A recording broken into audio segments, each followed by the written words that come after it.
Federata e Gjuetarëve dhe Bizneset e Shitjes së Armëve të Gjahut janë bashkuar për të paditur shtetin shqiptar në gjykatën kushtetuese për shfuqizimin e moratoriumit 5 vjeçar të gjuetisë si antikushtetues.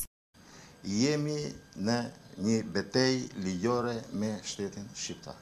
Gjuetarët së bashku me bizneset shtrohen në diskutim argumentat për të ngritur një paditë të qëndrueshme të bazuar në 4 pika.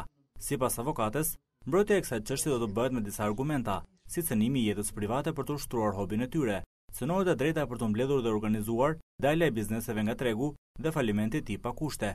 Ndërkohë që faliment kanë njohur dhe 17 shoqata gjuetarës, të cilat nuk ekzistojnë më.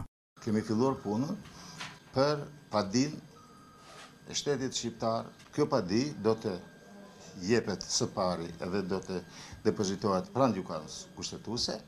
Nuk mund t'ju mohohet e drejta më themelore që e kemi të garantuar me kushtetut.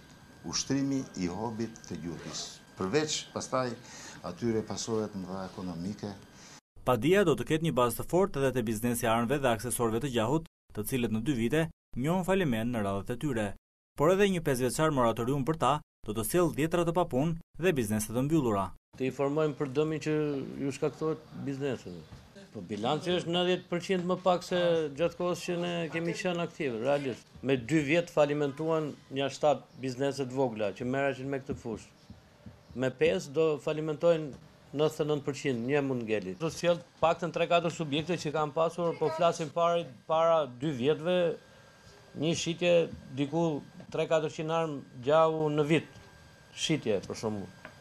Brenda muajit korrik, kjo paditë do të depozitohet në gjykatën kushtetuese, ku gjyqtarët presin të marrin një përgjigje pozitive, por nëse nuk do të pranohet padia e tyre, brenda vitit padia shkon në gjykatën e Strasburgut, ku dhe do të kërkohet dëmshpërblim.